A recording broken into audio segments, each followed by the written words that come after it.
ప్రభు యొక్క ఘనమైన నామాన్ని బట్టి ప్రతి ఒక్కరికి వందనాలు చెల్లిస్తున్నాను. దేవుని యొక్క వాగ్దానాలు అవి ఎంతో గొప్పవి. ఒక మనుషుడికి దేవుడి తోడై ఉన్నప్పుడు ఏ ఒక్కరు కూడా అతని మీద విజయాన్ని సాధించలేరు. యోషువ 1:5 నీవు బ్రతుకు దినములన్నిటను ఏ మనుషుడు నీ ఎదుట నిలవలేకయుండునో నేను మోషేకి తోడై ఉండినట్లు నీకును తోడై ఉందును.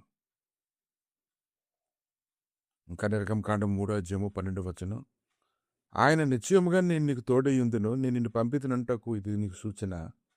నీవు ప్రజలను ఐగుప్తుల నుండి తోడుకుని వచ్చిన తర్వాత మీరు ఈ పర్వతం మీద దేవుని సేవించదురన్ను. ఇర్మియా 15:20 అప్పుడు నిన్ను ఈ ప్రజలను పడగొట్టజాలని ఇతర ప్రాకారంగా నేను నియమించదను. నిన్ను రక్షించుటకు నిన్ను విడిపించుటకు నేను నీకు తోడు ఎందును గనుక వారు నీ మీద యుద్ధం చేయుదురు గాని వారిని జయింపలేరని చెప్పాను.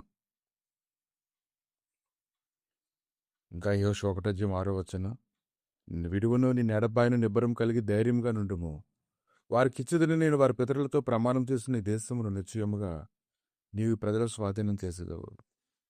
కనుక ఒక మనుషుడికి దేవుడు తోడు ఉంటే ఏం జరుగుతుంది?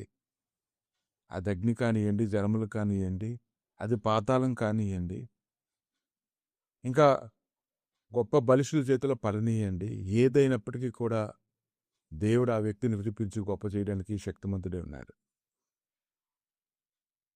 ఆయన నీకు తోడు ఉన్నప్పుడు సాతానుడి కళ్ళలోంచి రక్తం కారుతూ ఉంటుంది. దేవుడు నీకు తోడు ఉండగా చూచి ఏ ఒక్కరు కూడా నీ మీద పనిచేయడానికి వారికి అధికారం లేదు. కనుక దేవుడి దినాన్ని తోడుగా ఉండాలని నువ్వు కోరుకోవాలి. ప్రతి సమయంలో ఆయన ఆహ్వానించాలి. ఆయనకి ఇష్టమైన రీతిగా నిన్ను మలుచుకోగలగాలి. అవి ఎంత ఘనమైనవైనా సరే ఆయనకి ఇష్టం లేనప్పుడు నువ్వు వాటిని ద్వేషించగలగాలి.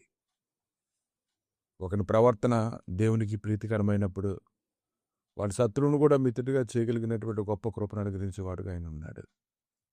కనుక ఈ ఉదయకాలాన్ని నీ ప్రవర్తన అంతటి యందు నువ్వు ఒప్పుకోవాలి. ఆయన నువ్వు ఆహ్వానించాలి. ఆయనకి ఏది ఇష్టమో నువ్వు తెలుసుకోగలగాలి.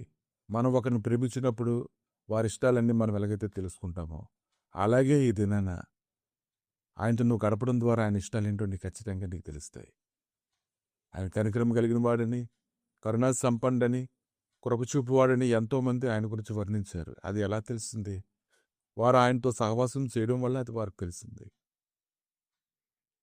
కనుక ఈ ఉదయకాలాన్ని ఆయన సన్నిధిలో నువ్వు మోకరించి నువ్వు హృదయాన్ని కుమరించుకో. ఎప్పుడైతే పశ్చాత్తాపడతావో, ఎప్పుడైతే నీ మనసు ఆయన వైపు తిరుగుతుందో వెంటనే ఆయన నీ వైపు తిరిగి ఆయన నీకు తోడుగా ఉండి అది అగ్నైనా జలములైనా నిన్ను కాపాడి క్షేమకరంగా తీసుకొని వచ్చి ఉన్నతమైన స్థలముల మీదకి ఎక్కించడానికి ఆయన శక్తిమంతుడిగా ఉన్నాడు. ఆమేన్.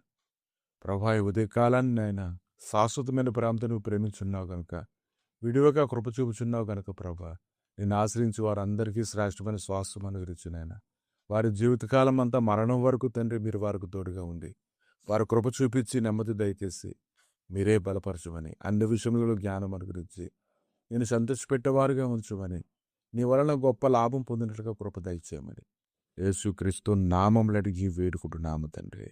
ఆమేన్.